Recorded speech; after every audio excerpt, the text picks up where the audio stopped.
नमस्कार दोस्तों, स्वागत है आपका मेरे चैनल रमेश नेता ऑनलाइन क्लासेस में।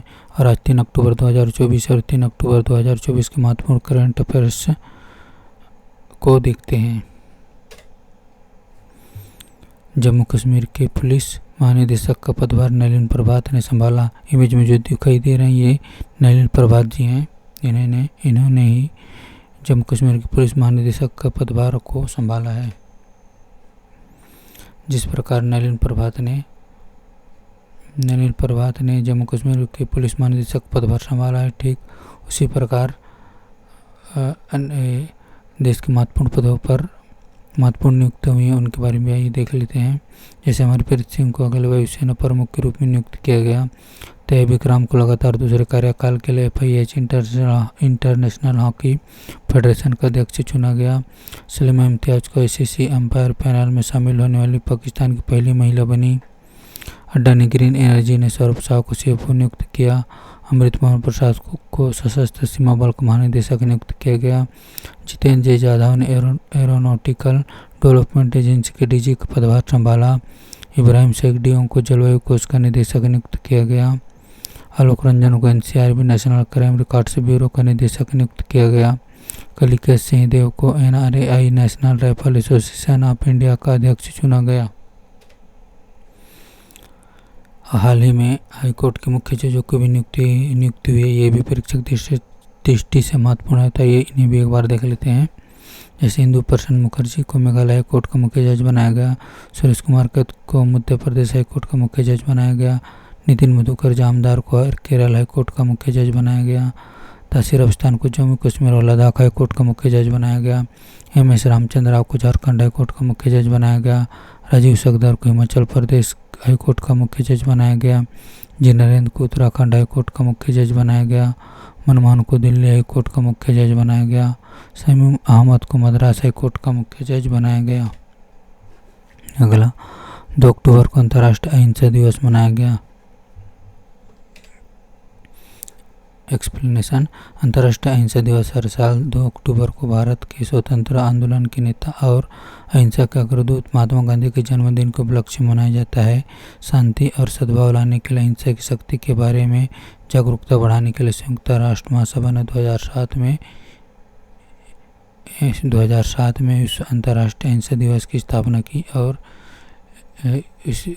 तब से 2 अक्टूबर को अंतर्राष्ट्रीय अहिंसा दिवस गांधी जी के जन्मदिन के दिवस को अंतर्राष्ट्रीय अहिंसा दिवस के रूप में मनाया जाता है। अगला 2 अक्टूबर 2024 को स्वच्छ भारत अभियान ने अपने 10 साल पूरे किए। एक्सप्लेनेशन। स्वच्छ भारत अभियान की शुरुआत 2 अक्टूबर 2014 को भारत सरकार द्वारा पूरे देश में स्वच्छता और सफाई के तरीकों को बढ़ावा देने के लिए की गई थी, जिसे 2 अक्टूबर 2024 को इस पहल की 10वीं वर्षगांठ मनाई जा सके। स्वच्छ भारत अभियान के बारे में मुख्य बातें: खुले में शौच से मुक्ति ODF पर ध्यान केंद्रित करना, दूसरा शहरी स्वच्छता, तीसरा सार्वजनिक अभियानों और सामुदायिक सहभागिता के माध्यम से स्वच्छता और सफाई के बारे में जन जागरूकता।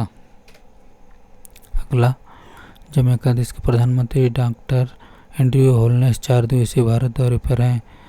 बात जमैका की हुई है तो जमैका की राजधानी किंगस्टन, मुद्रा है जमैकियन डॉलर। प्रधानमंत्री एंड्रयू होलनेस, ये जो इमेज में दिखाई दे रहे हैं यही एंड्रयू होलनेस हैं। यही भारत के 4 दिवसीय दौरे पर हैं। अगला सबसे तेज 27,000 रन पूरे करने वाले खिलाड़ी हमारे विराट कोहली बने। तो इमेज में 2 दिखाई दे रहे हैं विराट कोहली, इन्हें तो हम सब जानते ही हैं। ऐसा नहीं है कि 27,000 रन किसी खिलाड़ी नहीं बनाए, लेकिन सबसे तेज 27,000 रन पूरा करने वाला खिलाड़ी विराट कोहली बना है। अगला अग्निवीरों को रिजर्वेशन देने वाली पहली कंपनी ब्रह्मोस एयरोस्पेस बनी। एक्सप्लेनेशन। इंडो रूस joint venture BrahMos aerospace private limited अग्निवीरों के लिए नौकरियां आरक्षित करने वाली पहली प्राइवेट कंपनी हो गई है। ब्रह्मोस एयरोस्पेस ने टेक्निकल एंट्रीज में 15% और प्रशासनिक व सुरक्षा के रोल में 50% रिजर्वेशन देने की घोषणा की है। ब्रह्मोस एयरोस्पेस एक भारत रूस बहुराष्ट्रीय एयरोस्पेस और रक्षा निगम है जिसका मुख्य काम क्रूज मिसाइलें बनाना है। इसे भारत के रक्षा अनुसंधान और विकास संगठन DRDO और रूस के NPO मासिनो एस्टोनिया के बीच एक संयुक्त उद्यम के रूप में स्थापित किया गया था। कंपनी का नाम भारत की ब्रह्मपुत्र नदी और रूस की माकवा नदी के नामों से मिलकर बना है। एक्सप्लेनेशन। बात अग्निपथ योजना की है तो अग्निपथ योजना भारत सरकार ने 2022 में अग्निपथ योजना लॉन्च की थी। इसके तहत आर्मी, नेवी, एयरफोर्स में 4 साल के नौजवानों को कॉन्ट्रैक्ट पर भर्ती किया जाता है। 4 साल में 6 महीने की ट्रेनिंग दी जाती है। 4 साल बाद जवानों को उनकी कार्य क्षमता के आधार पर रेटिंग दी जाएगी। इसी मेरिट के आधार पर 25% अग्निवीरों को परमानेंट सर्विस में लिया जाएगा और जो बाकी बचेंगे उनका क्या होगा, इस बात के लिए बहुत हल्ला भी हुआ था पूरे देश में।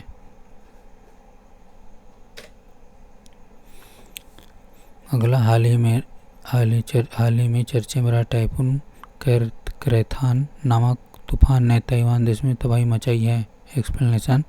ताइवान में टाइफून कैथान नामक तूफान से बचाव के लगभग 40,000 सैनिकों को तैनात किया गया है और संभावित प्रभावित क्षेत्रों से 7,700 से अधिक लोगों को निकाला गया है।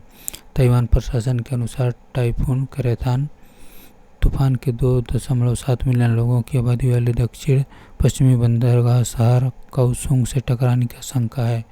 बात ताइवान की हुई तो ताइवान की राजधानी है ताइपेई, मुद्रा है ताइवान डॉलर, राष्ट्रपति हैं लाई चिंगते। अगला, सशस्त्र बल चिकित्सा सेवा की महानिदेशक के पद पर नियुक्त होने वाली पहली महिला आरती सरीन बनी हैं। ये जो इमेज में दिखाई दे रही है ये आरती सरीन जी हैं और यही सशस्त्र बल चिकित्सा सेवा की महानिदेशक के पद पर नियुक्त होने वाली पहली महिला बनी है। एक्सप्लेनेशन। सर्जन वाइस एडमिरल आरती सरीन ने अक्टूबर 2024 को सशस्त्र बल चिकित्सा सेवा AFMS का महानिदेशक पद संभाल लिया। वह यह पदभार संभालने वाली पहली महिला अधिकारी हैं। वे 46वीं DG AFMS बनी हैं। रक्षा मंत्रालय ने यह जानकारी दी। अगला, भारत ने बांग्लादेश को टेस्ट मैच में हराकर टेस्ट सीरीज 2-0 से जीत ली है। इसका आयोजन कानपुर में किया गया था। तो इस प्रकार आज के करंट अफेयर समाप्त होते हैं। इसी प्रकार के महत्वपूर्ण करंट अफेयर्स व महत्वपूर्ण परीक्षा उपयोगी जानकारी के लिए मेरे चैनल से जुड़े रहिए। धन्यवाद।